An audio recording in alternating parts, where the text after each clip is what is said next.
Bonjour à tous. Je m'appelle Bastien et je serai votre guide dans cette grande jungle qu'est Internet. Je vais vous présenter plusieurs notions importantes pour protéger vos données privées en ligne. Les études sont formelles.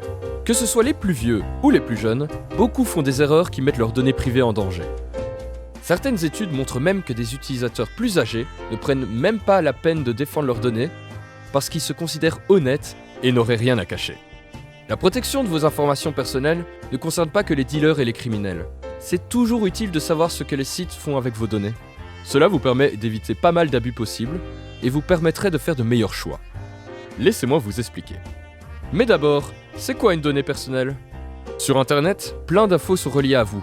Votre nom, votre prénom, votre position géographique, voire même votre plaque d'immatriculation. Toutes ces infos, privées ou publiques, constituent votre identité digitale. Ces données sont importantes pour les sites parce qu'elles sont utiles pour gérer les connexions et valent de l'argent. Facebook rentabilise principalement son réseau par la monétisation de vos données pour de la publicité ciblée. Ce n'est pas la seule source de leur richesse, mais Zuckerberg dira lui-même que c'est la principale source de revenus de ces réseaux sociaux. Les médias comme Facebook utilisent pour ça les cookies.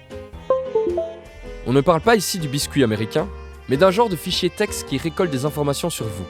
Ils sont utilisés pour pouvoir vous connecter à votre compte et financer le site avec de la publicité. Cette publicité ciblée est très efficace grâce aux algorithmes qui comparent votre profil avec leur grande base de données pour vous proposer des produits et des services qui devraient vous plaire. Ça ne veut pas dire que c'est le Far West et que les entreprises peuvent faire ce qu'elles veulent. Vous avez des droits, surtout si vous êtes un fier citoyen de l'Union européenne. Connaissez-vous le RGPD ? Sans rentrer dans les détails, c'est un règlement qui nous protège en ligne en tant que résident de l'UE.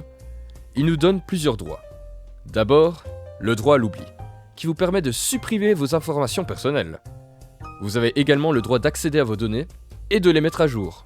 Malheureusement, vous ne pouvez pas encore gagner d'argent avec vos données.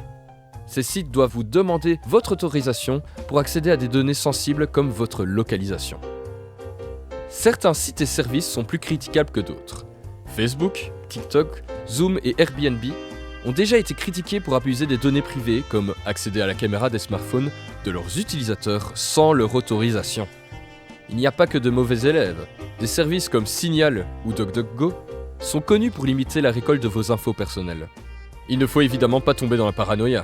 Les escroqueries pour vous voler vos données sensibles sur Internet sont souvent très visibles. Certains sont présents sous forme de fausses publicités, d'autres sous forme de posts sur les réseaux sociaux ou encore de mails qui finiront le plus souvent dans vos spams. Ces escroqueries ont plusieurs points communs.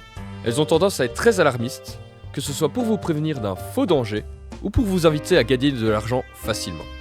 Ces arnaques sont souvent remplies de petites erreurs et esthétiquement pas très jolies. Le but étant de trouver les utilisateurs les plus naïfs parmi un grand groupe d'usagers. Il y a beaucoup de bons gestes pour limiter le risque d'être piraté. Par exemple, arrêtez les dates ou les noms de proches pour vos mots de passe. Il vous faut des mots de passe longs, si possible avec des caractères spéciaux comme de la ponctuation. Et dans le meilleur des mondes, changez de mot de passe régulièrement, même si c'est difficile. Sauf rares exceptions, n'hésitez pas à faire les mises à jour sur vos appareils. Une partie sert à mieux sécuriser vos systèmes. Ça vous permet parfois d'éviter des vilains virus comme les ransomware. Ce virus verrouille toutes vos données et vos fichiers. Le pirate vous proposera la clé pour les retrouver contre de l'argent, d'où l'idée de rançon. Comme je l'ai déjà dit, il ne faut pas tomber dans la paranoïa. Si vous n'êtes pas chef d'État, mais un citoyen normal, un peu de bon sens et d'analyse vous suffiront à éviter la plupart des risques en ligne. Restez juste conscient de ce que vous faites et à qui vous confiez vos informations personnelles. En vous souhaitant un bon voyage en sécurité sur le web.